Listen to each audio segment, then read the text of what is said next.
اور انہیں بیرون ملک سفر کرنے اور جو دیگر پابندیاں ان پر لگائی گئی ہیں ان کا سامنا رہے گا. تو اب صرف اور صرف یہ ٹیگ جو ہے یہ اتارا جائے گا. اور نکولس سرکوزی جو ہے وہ ویسے بہت سارے معاملات کے لیے مشہور ہیں, بہت سارے ان کے معاملات ایسے ہیں کہ جو کہ ہم اپنے پروگرام میں ذکر بھی نہیں کر سکتے, لیکن اگر آپ جا کر ذرا ان کی ہسٹری پڑھیں گے تو آپ کو پتہ چلے گا کہ یہ کس شخصیت اور کس قسم کی شخصیت تھے. آگے بڑھتے ہیں جی اور آپ کو لے کر چلتے ہیں تھائی لینڈ کی طرف. اور تھائی لینڈ سے ایک خبر سامنے آئی ہے اور وہ خبر یہ ہے کہ تھائی لینڈ میں مارچ میں ایک زلزلہ آیا تھا اور مارچ میں آنے والے زلزلے کے دوران زمین بوس ہونے والی ایک عمارت ہے اس سے منسلک افراد کے وارنٹ گرفتاری جاری کر دیے گئے ہیں. 30 منزلہ یہ ٹاور تھا جو کہ اسٹیٹ آڈٹ آفس کے لیے بنایا جا رہا تھا اور یہ ٹاور اس وقت گرا تھا جب میانمار میں 7.7 شدت کا زلزلہ آیا تھا اور اس زلزلے کے جھٹکے جب محسوس ہوئے اور اس زلزلے کے اثرات جو ہیں وہ بینکاک تک محسوس کیے گئے تھے. ٹاور کے ملبے تلے دبنے سے تقریباً 79 افراد جو ہیں ان کی موت ہو گئی تھی اور واقعے کی تحقیقات کرنے پر پولیس کو یہ پتہ چلا کہ عمارت میں جو اس کی جو سٹرکچر تھا, اس کی جو ساخت تھی اس میں کافی خامیاں تھیں اور اس وجہ سے یہ جو 17 افراد ہیں ان کے وارنٹ گرفتاری جاری کیے گئے ہیں. یہ تمام وہ افراد ہیں جو کہ اس عمارت کو جو بنانے والی جو ٹیم ہے اس میں شامل تھے. تو اب ان کے وارنٹ گرفتاری جاری کر دیے گئے ہیں. اور اب آپ یہ ذرا ایک کمپیریزن کر لیجئے اس چیز کا.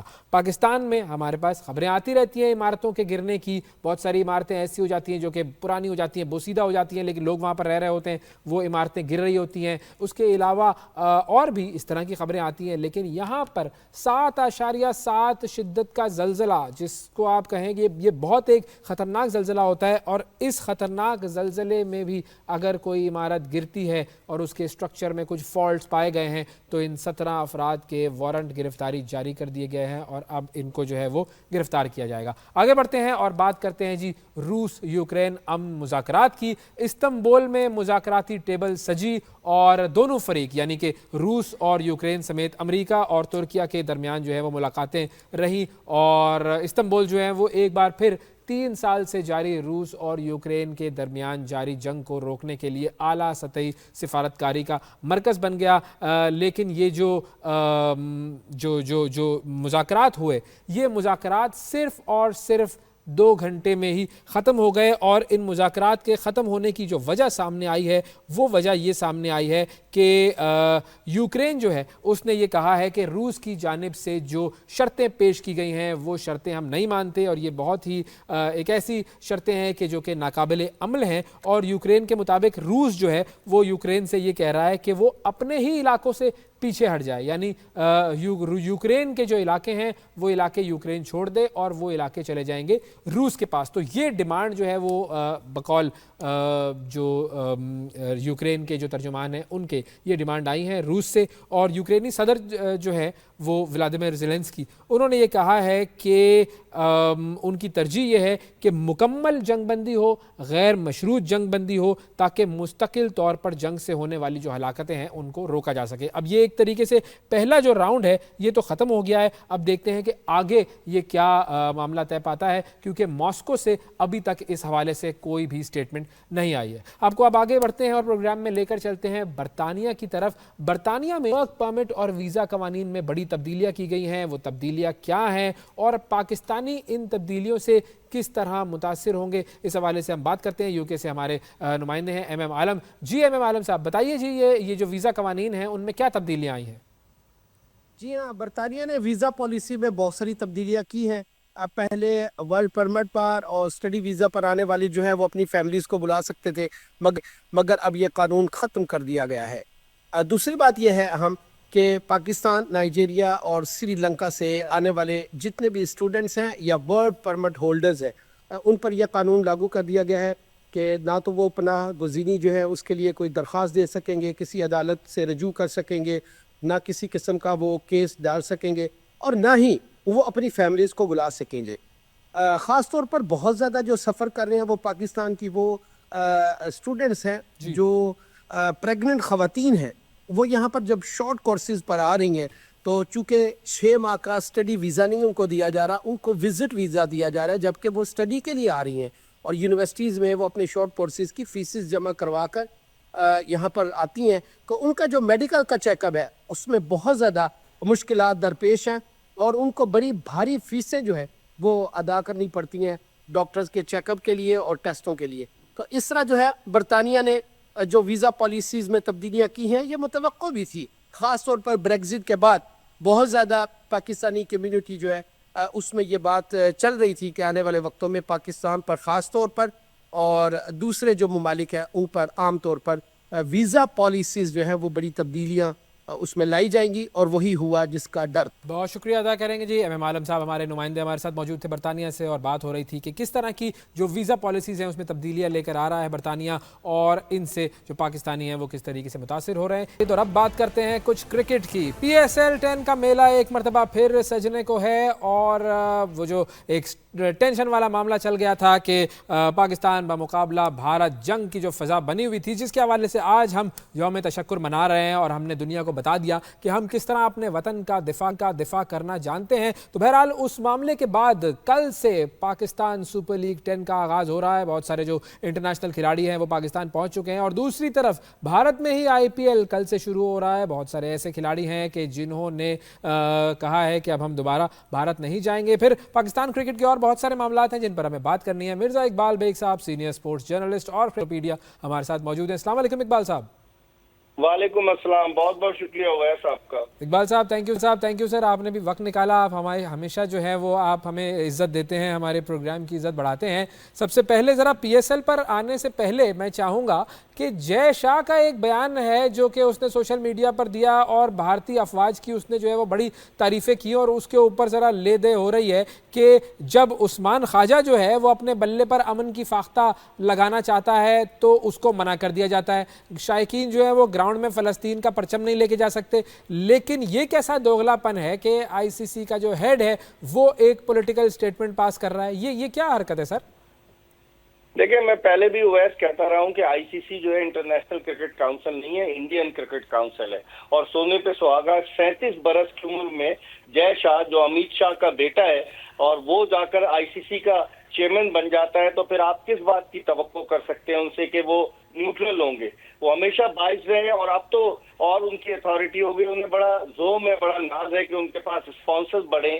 اور یہ اس طرح کا آپ نے دیکھا ہوگا جب چیمپئنز ٹرافی کا کہ میچ ہو رہے تھے تو وہاں پر بھی جے شاہ بھارتی ٹیم کے لیے کر رہا تھا. اب وہ ایک ایسی سیٹ پر موجود ہے کہ جہاں اس کا سارے جو کرکٹ بورڈز ہیں دنیا کے وہ ان کا چیئرمین ہے, وہ بھارتی کرکٹ بورڈ کا نہیں ہے. تو اس طرح کی جو حرکتیں کر کے اور جس کا آپ نے اگزامپل دی عثمان خواجہ کی, آپ نے ایگزامپل دی اس کی جو ان کا رائٹ آرم لیگ اسپنر ہوا کرتا تھا ساؤتھ افریقہ کا. آپ دیکھیں نا کس طریقے سے جو ہے وہ ان لوگوں کو انہوں نے روکا اور پھر اس کے بعد یہاں پر آ کر کے وہ جے شاہ خود کر رہا ہے. میرے خیال میں ICC بھی جو ہے نا وہ ایسا لگتا ہے ہائی جیک ہو چکی ہے اور ICC میں کوئی پوچھنے والا نہیں, ہماری بھی کوئی سے نہیں ہے.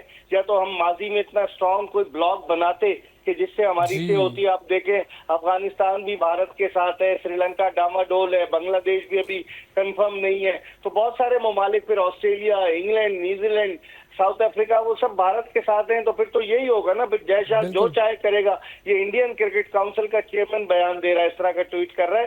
مجھے نہیں لگتا کہ یہ ICC کا چیئرمین ہے. اچھا, PSL کی طرف آتے ہیں. ویسے تو بھارت کا خواب یہ تھا کہ پاکستان میں کبھی کرکٹ نہ ہو, لیکن PSL ہوا, بڑے اچھے طریقے سے ہوا. انٹرنیشنل کرکٹ پاکستان میں واپس آئی. اب یہاں پر PSL سے جو کھلاڑی واپس گئے تھے وہ واپس آ رہے ہیں اور واپس بہت سارے آ چکے ہیں اور کل سے دوبارہ PSL کا میلہ جو ہے وہ سجے گا. تو ذرا کمپیریزن اگر آپ کے انالیسس کے مطابق ہو کہ PSL جو ہے وہ اب کون کون سے لوگ آ چکے ہیں اور IPL کی اس وقت کیا صورتحال ہے؟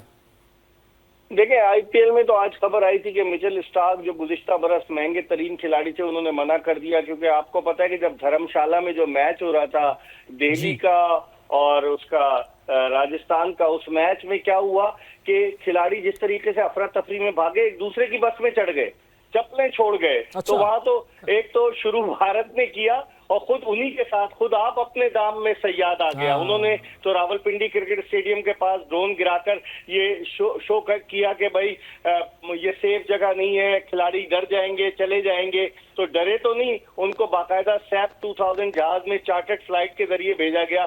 بسوں میں اپنے ایک دوسرے کے بھاگ کر تو نہیں بیٹھے. اب PSL